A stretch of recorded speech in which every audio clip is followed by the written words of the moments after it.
अब तक हमने देखा कि चाहीन जिन्वू की गिल्ड में आना चाहती थी, तो जिन्वू उसे एक टेस्ट देने का बोलता है। फिर ये दोनों हंटर एसोसिएशन के जिम में आ जाते हैं, जहां जिन्वू इग्रिस को समन करता है। फिर चाहीन और इग्रिस लड़ना शुरू करते हैं और चाहीन इग्रिस को हरा देती है। अब चाहीन चाहती थी कि जिन्वू बीरू को समन करे, तो जिन्वू बीरू को समन कर देता है। जिन्वू ने बीरू को समन तो कर दिया, लेकिन उसे टेंशन थी कि कहीं बीरू चाहीन को चोट ना पहुंचा दे। बीरू बोलता है, मालिक मैं इस इंसान के साथ क्या करूं? जिन्वू बोलता है, इस लड़की को हराओ, लेकिन इसे चोट नहीं लगनी चाहिए। बीरू बोलता है, ठीक है मालिक। फिर बीरू जोर से चिल्लाता है और उसके चिल्लाने से जिम की लाइट्स टूट जाती हैं। चाहीन सोचती है जिन्वू ने इससे लड़ाई करी थी। वहीं बीरू फुल फॉर्म में आकर अपने पंजे बाहर निकाल लेता है। जिन्वू अपने दिमाग में उससे बोलता है, अपने पंजे दूर करो, अगर इस लड़की को खरोच भी आई तो मैं तुम्हें नहीं छोड़ूंगा। फिर बीरू बोलता है, ठीक है मालिक, इसमें गुस्से वाली क्या बात। वहीं चाहीन देखती है कि बीरू का ध्यान भटका हुआ है, तो अभी बेस्ट टाइम है अटैक करने का। लेकिन चाहीन के हिलने से पहले ही बीरू उसके पीछे आ जाता है। चाहीन सोचती है पिछली बार भी ऐसा ही हुआ था। चाहीन बोलती है, तुम्हें क्या लगता है ये ट्रिक फिर काम करेगी? चाहीन अपनी तलवार बीरू को मारती है, जिसे बीरू 2 उंगलियों से रोक देता है। बीरू सोचता है मालिक ने कहा था इसे बिना चोट पहुंचाए हराना है, तो इसका मतलब मुझे अपनी ताकत और इसकी ताकत में फर्क दिखाना होगा। फिर ये दोनों लड़ना शुरू करते हैं।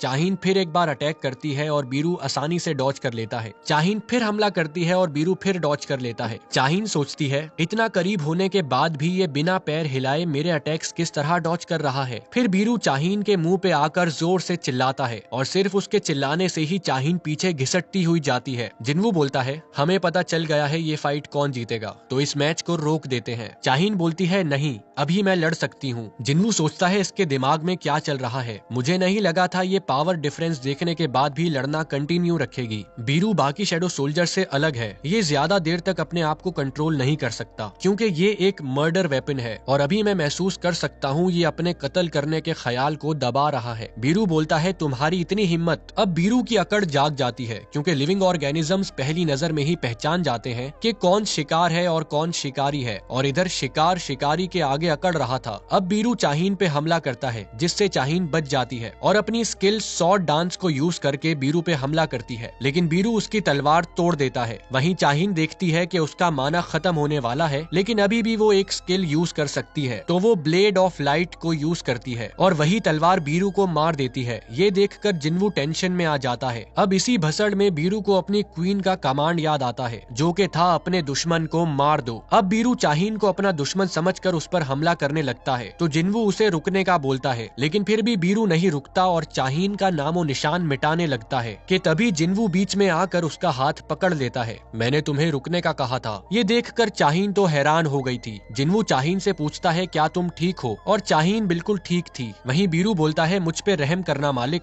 अब आखिर जिन्वू भी उसे क्या ही कहता। तुम हमारी गिल्ड ज्वाइन करने के लिए इतनी मेहनत क्यों कर रही हो? तुम्हें इतना कुछ करने की जरूरत नहीं है, ये तो बस एक फालतू सी गिल्ड का फालतू सा टेस्ट था, तो तुम्हारी जैसी हंटर को जान दांव पे लगाने की कोई जरूरत नहीं है, तो फिर तुम इतनी मेहनत क्यों कर रही हो? क्या तुम कोई जवाब नहीं देने वाली? फिर जिन्वू सोचकर बोलता है, क्या तुम मुझे पसंद करती हो? ये सुनते ही चाहीन की आंखें खुल जाती हैं। जिन्वू सोचता है ये भी नहीं था, तो आखिर इसके दिमाग में क्या चल रहा है? फिर चाहीन बोलती है, हाँ शायद। सीन माइकल पे शिफ्ट होता है, जो डेविड से माफी मांग रहा था, क्योंकि वो जिन्वू को अमेरिका में ना ला सका। डेविड बोलता है, माफी मत मांगो, मुझे बताओ क्या हुआ। माइकल बोलता है, मिसेस सेलनर के मुताबिक संग जिन्वू किंग है। ये सुनते ही डेविड की आंखें बाहर आ जाती हैं। फिर डेविड मिसेस सेलनर से पूछता है, क्या इसका मतलब जिन्वू नेशनल लेवल हंटर है? मिसेस सेलनर बोलती है, अवेकेंड अपनी पावर अदर साइड से लेते हैं और मैं उनका अदर साइड के साथ कनेक्शन देख सकती हूँ। कभी कभार तो अदर साइड से इतनी ज्यादा पावर होती है कि हंटर रोशनी में छुप जाता है, और ऐसे लोगों को मैं किंग बोलती हूँ। फिर मिसेस सेलनर कप कपाते हुए बोलती हैं, लेकिन उसमें ऐसा कोई कनेक्शन नहीं है। मैंने जब उसके अंदर देखा तो वो मेरी तरफ ही देख रहा था, वो खुद एक डार्कनेस है। डेविड बोलता है, क्या इसका मतलब जिन्वू इविल है? मिसेस सेलनर बोलती है, मैं ये नहीं कह रही वो गुड है या इविल, मैं बस ये कह रही हूँ कि उसकी पावर अदर साइड से नहीं आती, बल्कि उसके अंदर ही बनती है, तभी उसकी कोई लिमिट नहीं। माइकल बोलता है, क्या वो लिमिटलेस है? जिस पर मिसेस सेलनर सर हिलाकर बोलती है, हाँ। फिर डेविड मिसेस सेलनर को शुक्रिया शुक्रिया बोलकर वहाँ से जाने लगता है। माइकल पूछता है डायरेक्टर आप कहाँ जा रहे हैं? डेविड बोलता है मैं B24 फ्लोर पे जा रहा हूँ तो तुम भी मेरे साथ चलो। लिफ्ट में डेविड बोलता है अगर हम लेडी सेलनर की पावर से उसे हासिल ना कर सके तो हम कोई दूसरा रास्ता निकालेंगे। क्या तुम्हें याद है वो पहला एस रैंक गेट? माइकल बोलता है जी हाँ बिल्कुल याद है, वो ऐसा डंजन ब्रेक था जिसने आधे अमेरिका की वाट लगा दी थी, उसको मैं कैसे भूल सकता हूँ। दुनिया भर से अमेरिका ने बेस्ट हंटर्स बुलवाए ज्यादा पैसे का लालच देकर, लेकिन उनमें से भी सिर्फ 5 जिंदा बचे। तो अमेरिका ने उन्हें नेशन लेवल पे अथॉरिटी दे दी और वहाँ से नेशन लेवल हंटर्स की शुरुआत हुई। कामिश ड्रैगन ने अपने खतरनाक फ्लेम से तकरीबन सारे हंटर्स की वाट लगा दी थी। डेविड बोलता है अगर मैं तुम्हें बोलूं उस हादसे के बाद हमें एक गिफ्ट मिला था। माइकल बोलता है आप उसकी बात तो नहीं कर रहे? डेविड बोलता है हाँ वही, ये देखो वही रूइन स्टोन जो कामिश की बॉडी से मिला था और ये यहाँ 8 सालों से पड़ा हुआ है। पूरी दुनिया में अभी तक ऐसा एक भी हंटर नहीं जो इसे इस्तेमाल कर सके। तो ये रूइन स्टोन ऐसे मालिक का इंतजार कर रहा है जो इसके काबिल हो और कामिश फिर एक बार इस कंट्री को एक शानदार गिफ्ट देने वाला है। वहीं जिन्वू शीशे में देखकर सोचता है मैं लंबा तो हो गया हूँ, साथ ही अवेकनिंग के बाद मेरी बॉडी भी अच्छी बन गई है, लेकिन क्या मैं उतना हैंडसम हूँ? नहीं, मेरे हिसाब से तो मैं एवरेज हूँ। कहीं ये उस स्किल की वजह से तो नहीं है जो मेरे हर जख्म को हील कर देती है और तभी मेरे मुंह पे कोई झुर्रियां भी नहीं। फिर वो अपनी बहन से पूछता है तुम्हें मैं कैसा लगता हूँ? जिन्हा बोलती है क्या मतलब? जिन्वू बोलता है मतलब मैं एक आदमी के तौर पर कैसा हूँ? जिन्हा बोलती है मुझे तो तुम चूपे लगते हो। जिन्वू बोलता है मुझे लगा ही था तुम ऐसा कुछ बोलोगी। फिर जिन्हा जिन्वू को लाते मारना शुरू हो जाती है। जिन्वू बोलता है क्या तुम भूल गई मैं एस रैंक हंटर हूँ? जिन्हा बोलती है मैं भी अपनी क्लास की टॉपर हूँ। फिर जिन्वू उसे बताता है कि वो एक गिल्ड बना रहा है। जिन्हा बोलती है तो अब से लोग तुम्हें बॉस बुलाएंगे। जिन्वू बोलता है अगर सब ठीक हुआ तो।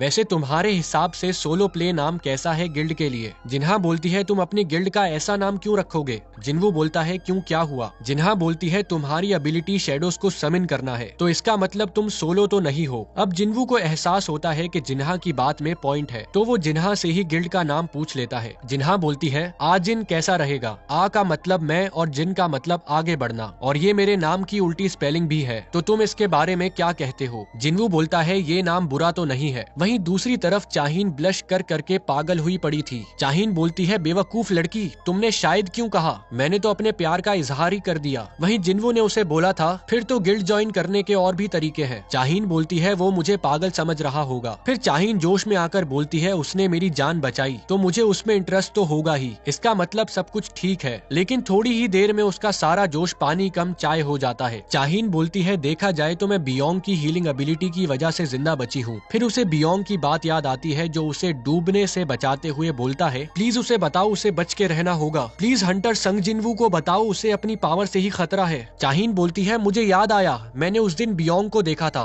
और ये एपिसोड खत्म होता है। मेरे दोस्तों अगर आपको सोलो लेवलिंग के एपिसोड्स पसंद आ रहे हैं तो चैनल को सब्सक्राइब करना मत भूलिएगा और मैं मिलूंगा आपसे अगले एपिसोड में। शुक्रिया।